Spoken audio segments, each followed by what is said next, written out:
നമസ്കാരം. വാർത്താ ദിനം ആരംഭിക്കുമ്പോൾ ആദ്യം നോക്കാം പ്രധാന വാർത്തകൾ.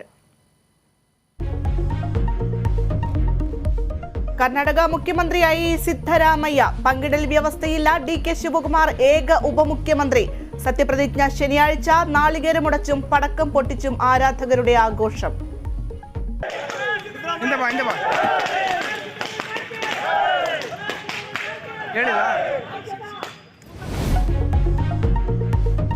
കേന്ദ്രമന്ത്രിസഭയിൽ അപ്രതീക്ഷിത അഴിച്ചുപണി. കിരൺ റിജിജുവിനെ നിയമമന്ത്രി സ്ഥാനത്ത് നിന്നും നീക്കി. അർജുൻ റാം മേഘ്വാൾ പുതിയ മന്ത്രി. മാറ്റത്തിന് കാരണം ജഡ്ജി നിയമന തർക്കമെന്ന് സൂചന. ജല്ലിക്കെട്ട് നിയമം ശരിവെച്ച് സുപ്രീം കോടതി. തമിഴ്നാട് മഹാരാഷ്ട്ര സർക്കാരുകളുടെ നിയമ ഭേദഗതി അംഗീകരിച്ചു. ജല്ലിക്കെട്ട് സംസ്കാരത്തിന്റെ അവിഭാജ്യ ഘടകമെന്നും കോടതി.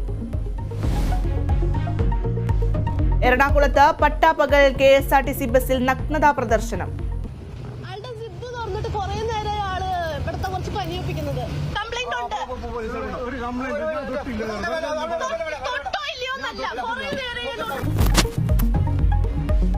സവാദിനെതിരെ കേസെടുത്ത പോലീസ്. ദുരനുഭവമുണ്ടായത് ചലച്ചിത്ര താരവും മോഡലുമായ യുവതിക്ക്. കൊല്ലത്ത് മെഡിക്കൽ സർവീസ് കോർപ്പറേഷൻ ഗോഡൌണിൽ തീപിടുത്തം.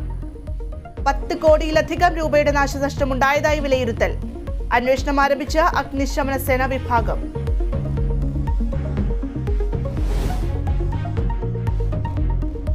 ജ്ഞാനായ സഭ അന്യസഭാ വിവാഹത്തിന് വീണ്ടും അനുമതി നിഷേധിച്ചു.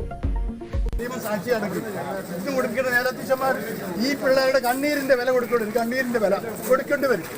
ദൈവം സാക്ഷിയായിട്ട് ഒരു നേടി കിടക്കട്ടെ. ഇവിടെ എല്ലാ ദിവസവും ബൈബിൾ ഇവിടെ പൊക്കുന്നുണ്ടല്ലോ. ക്രിസ്തീയ ബൈബിൾ പൊക്കുന്നുണ്ടല്ലോ. ആർക്ക് വേണ്ടിയിട്ട്? എന്തിനു വേണ്ടിയിട്ട്? സംഭവം കാസർഗോഡ് കൊട്ടോടിയിൽ പള്ളിക്ക് പുറത്ത് വെച്ച് വധൂവരന്മാർ മാല ചാർത്തി. സഭയുടെ നടപടി ഹൈക്കോടതി ഉത്തരവിന്റെ ലംഘനം.